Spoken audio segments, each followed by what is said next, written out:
2022 meeting of the Dalton City Council meeting to order. Mr. Mock will lead us in the pledge.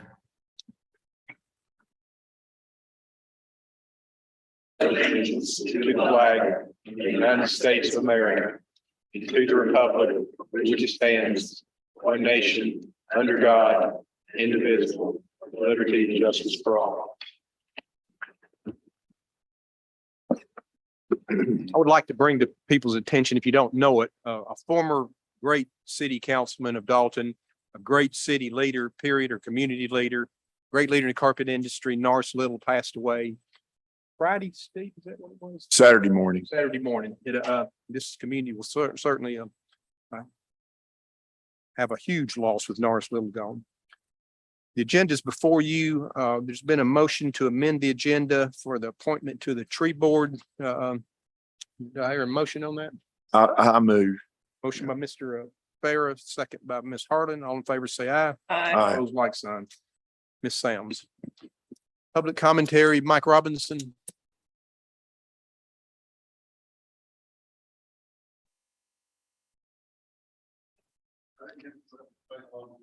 First come in, so I see you've had a smart. Look, I really got to talk to most of you on the way in. And as you know, I'm here to ask the council to authorize Andrew to take a look at our curbside pickup program. We talked about maybe not opening the door like it used to be, where you have to pick up everybody's stuff regardless, but Public Works Committee will look into it. And I'm sure that in typical Dalton fashion, you guys will come up with a good answer. Now, with that out of the way, I just want to tell you what a great job I think all of you are doing. I am so proud of my city council mayor. Some of the stuff that's happened in the last, it's been almost, I don't know, maybe close to 20 years since I was here. But I've been very pleased in the last few years with some of the initiatives that the city has done. And I'm very grateful and humbled and glad that you're willing to do it. And David, is that short enough? Okay. To me, thank you, Mike. Thank you very much. So y'all bringing that up in the public works. So good. Okay. Minutes are before you of the September 19th, 2022 meeting. Any additions, corrections, deletions? Motion by Mr. Mock. Second by Ms. Sams. All in favor, say aye. Aye. Opposed, like sign. Under unfinished business is second reading of ordinance 22-20 and ordinance of the city of Dalton providing for the sale of food and beverages from mobile food vehicles in designated areas of the city of Dalton and during designated hours to provide for permitting, inspection, and enforcement, to provide penalties for violation, to provide for an effective date, to provide for severability, and for other purposes. Who's got that? Thank you, Mayor and Council. As you mentioned, ordinance 22-20 sets forth a licensing process for mobile food vehicles, also referred to as food trucks or food trailers, who plan to operate within the corporate limits of the city of Dalton. The licensing process provides for mobile food vehicles to operate at 3 locations, and there is a change since the first reading of this ordinance you all need to be aware of. City-sponsored events, which is what the first reading included. What we've opened up the ordinance to do is also to operate within designated food truck areas determined by the city. That was a recommendation from the DDDA board. And the third place that these food trucks can operate are on private property. When selling to the public, they'll have to have a license. To receive a license, the mobile food vendor will make an application to the city clerk's office. The clerk's office will verify that the vendor has a current and valid permit from the Department of Health from either Whitfield County or their county of origin, and a current inspection of the food truck by Whitfield County Health Department within 6 months, payment of a license fee, proof of a past inspection from the fire marshal's office, completion of a background check, very similar to our alcohol beverage licensing background check, an indemnity agreement from the mobile food vendor to the city of Dalton, and general liability insurance coverage. The annual license will be for 1 calendar year, expiring December 31st each year.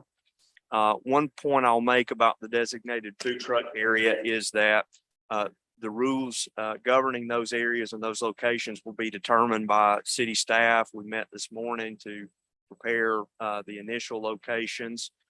which will be generally speaking the park system. So close to Burr Park, Dalton Green, the other parks, and folks that participate in those designated food truck areas will have to pay a rental fee. That was a request of the DDDA board, since many times these mobile food vendors will be coming from out of town. And so they just asked that the council consider charging a rental fee in addition to the license fee for those spaces. What we've crafted initially is a $200 annual rental fee if they want to operate throughout the year, and a $50 or a $50 per occurrence rental fee. The final clarification I'll make is that a license is not required if the food truck is sourced by a sole source sponsor on private property. So the example that we've used is like the varsity truck coming to town, paid for by a bank, and not selling to customers. You would not have to obtain a license, nor anything classified as a temporary food service vendor exempted under Senate Bill 345, which was adopted just a couple of years ago by the legislature, nor any food service business regulated by the Department of Agriculture serving prepackaged meals. So many of you are familiar with these trucks that drive around to the meals serving prepackaged sandwiches, things of that nature. This licensing process would not regulate those vehicles. And with that, I'll turn it over for any questions. You said private property, it still has to be zoned correctly, though, right? Private property, if they're selling to the public, they would have to have a license from the city. I mean, like zone, like, for instance, they can't just be at their house. That's correct. Yeah, it would have to be a place of business, a commercial place of business. Your motion? So Motion. Second. Motion by Mr. Goodlett, second by Mr. Fair. All in favor, say aye. Aye. Opposed, like sign. Second reading 22-25, an ordinance to repeal Article 8 donation bins and Chapter 26 businesses of the 2001 Revised Code of Ordinances of the City of Dalton to establish an effective date to set penalties for failure to remove a donation bin presently permitted after the effective date of this ordinance and for other purposes. Thank you, Mr. Mayor. There's been no changes of this ordinance from the first reading that was reviewed a couple of weeks ago. But what this does is repeal city code sections 26-306 through 311, which is essentially the process for permitting donation bins within the city. As explained at the September 19th meeting, these bins are oftentimes unsightly and in some cases not hygienic due to folks leaving what really is garbage or trash unattended. There are there's currently 6 donation bins permitted within the city. These permits, as the code currently provides, are for durations of 2 years. So those bins will allowed to be continued until their permit expires in 2023, since most of these bins were permitted in the summer or late part of 2021. And then at that time their permit expires, they'll have to remove those bins. Questions? Do we have the ability to like revoke a license if it just gets out of control? The ones that still have the bins? Yes, the current code does provide for a process if they are unmaintained, and we issue citations through the code compliance unit. If they fail to act and clean those up, we can pull them earlier than their ending permit period. Motion to approve. Second. Motion by Mr. Mock, second by Mr. Goodlett. All in favor, say aye. Aye. All opposed, like sign. New business ordinance 22-26, the request of Think Multifamily Holdings LLC to annex 14.62 acres located on Tibbs Road, Dalton, Georgia, tax parcel 12-196-01-000 and 12-196-21-000 into the city of Dalton as high density residential. Ethan. Thank you, Mr. Mayor. We've got an annexation request here that does not require a rezoning since we have the unified zoning ordinance. Petitioner is requesting to be within the city of Dalton city limits. Currently, if you take a look at the handout with maps associated with it, you will see that currently the city boundaries abut the subject property on all sides. functionally creating a city island or county island, an unincorporated island within the city of Dalton. This is an undeveloped piece of property that is zoned for multifamily use, but has not yet been developed. So by annexing into the city, it would allow the city to invoke any of the city regulations in terms of building permits and fire codes and so forth as part of that construction process, at which point it is to be developed in the future. Recommendation was to approve by staff. That recommendation was made unanimously to approve by the Planning Commission, and we heard no opposition at the public hearing and received no negative feedback from the department heads with the city. Happy to answer any questions. Stormwater, what is the implication for stormwater on the problem? Water management will be regulated by city ordinance if annexed, which is very similar, much like the unified zoning ordinance. We carry the same stormwater management regulations as the county. There is some environmentally sensitive areas, wetland on the property. So the developer will have to take that into consideration when they're preparing their site plan. What about controlling the stormwater itself in these apartment complexes? Is this? Yes, they'll have to construct either a detention pond or, whether that's an open air pond or underground, they'll have to make provisions for that as part of their site development review process. Questions? Is this the property that years ago had some kind of gas tanks on it that the neighborhood got all upset about? Oh, that's down the road over next to Rocky Face Estates. That's still there as far as I know. This, The property just on the west side of McClellan Creek from Civitan Park, directly adjoining. oh, that Civitan property. Park. Oh, yes. It's before you get to the interstate.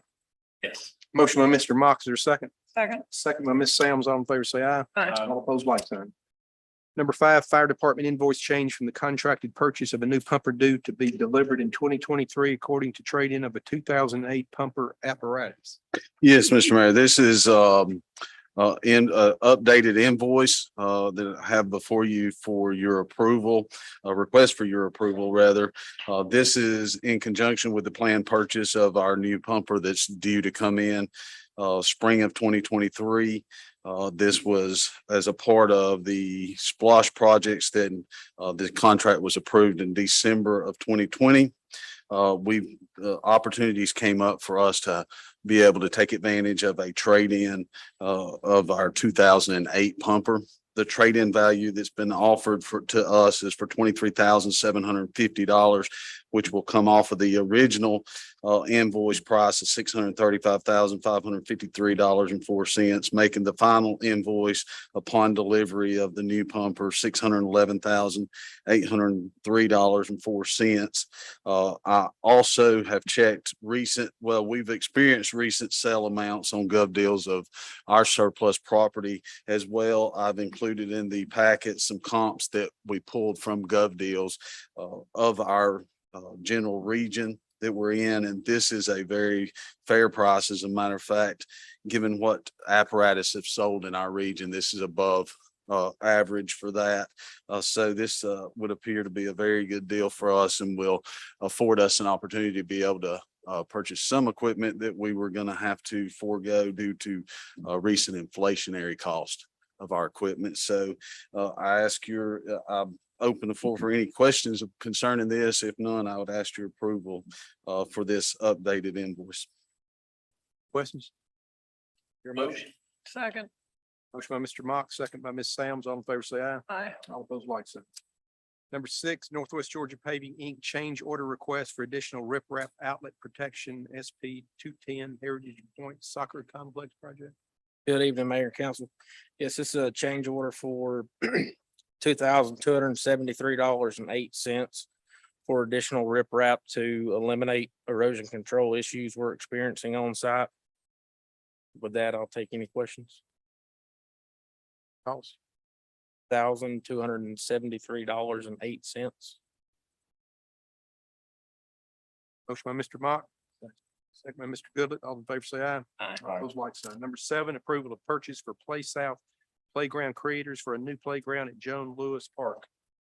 Good evening. As you're aware, the Parks and Recreation Department was awarded $50,500 through the Community Development Block Grant. And that's to replace the playground, one of the two playgrounds at Joan Lewis Park. Using a Sourcewell cooperative purchasing agreement with Play South Playground creators, the department intends to install a new playground and additional play elements. The total cost is $52,175.22. The additional $1,675.22 that's not covered through the grant will be covered through the Parks and Recreation General Fund. This is being presented to you to follow just procurement procedures for the grant, just for documentation of approval. And this comes with a positive recommendation from the Rec Commission.